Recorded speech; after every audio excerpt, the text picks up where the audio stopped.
नमस्कार, आप सभी का मेरे इस चैनल रोचक कथाएं में पुनः स्वागत है। आज मैं आपको रक्षाबंधन से जुड़ी दो पौराणिक कहानियां बताने जा रहा हूं। तो देर नहीं करते शुरू करते हैं आज की कहानी। पहली कहानी है कृष्ण और द्रौपदी की। रक्षाबंधन के बारे में महाभारत की एक कहानी बहुत ही रोचक है। द्रौपदी पांचों पांडवों की पत्नी थी।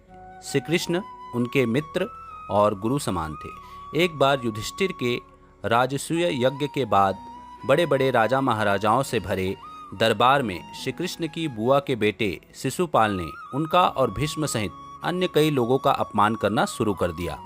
शिशुपाल को लाख मना करने पर भी जब वह चुप न हुआ तो अंततः श्री कृष्ण ने अपने सुदर्शन चक्र से उसे मार डाला। हालांकि ऐसा करते हुए उनकी उंगली में चोट आ गई और खून निकलने लगा।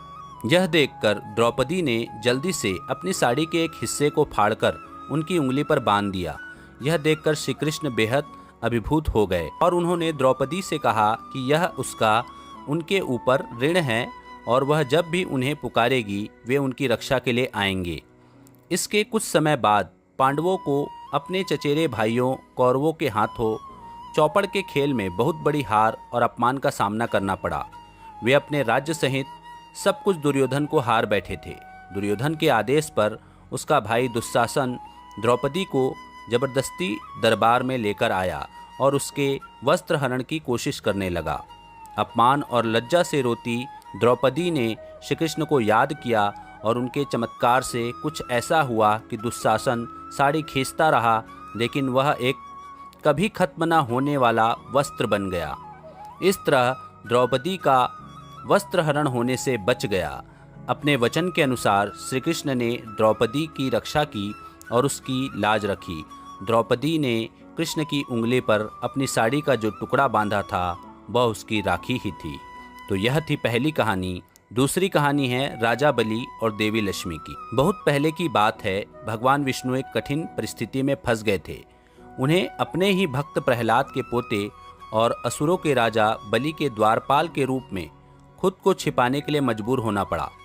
भगवान विष्णु के लंबे समय तक घर से दूर रहने पर उनकी पत्नी देवी लक्ष्मी चिंतित हो गई। लक्ष्मी ने विष्णु का पता लगाने के लिए पृथ्वी पर जाने का फैसला लिया।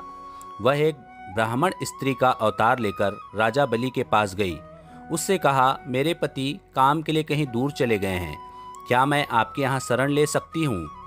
राजा बलि ने देवी लक्ष्मी का बहुत ध्यान रखा। वह यह बिल्कुल नहीं जान पाया कि ब्राह्मण महिला वास्तव में एक देवी थी। पूर्णिमा के दिन लक्ष्मी ने बलि की कलाई पर राखी बांधी और साथ ही उसकी सुरक्षा के लिए प्रार्थना की। यह देखकर बलि अभिभूत हो गया।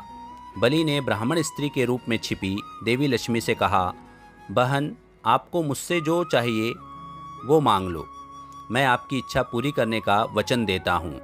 इस पर देवी लक्ष्मी ने कहा, कृपया अपने द्वारपाल को मुक्त कर दें, वो मेरे पति हैं।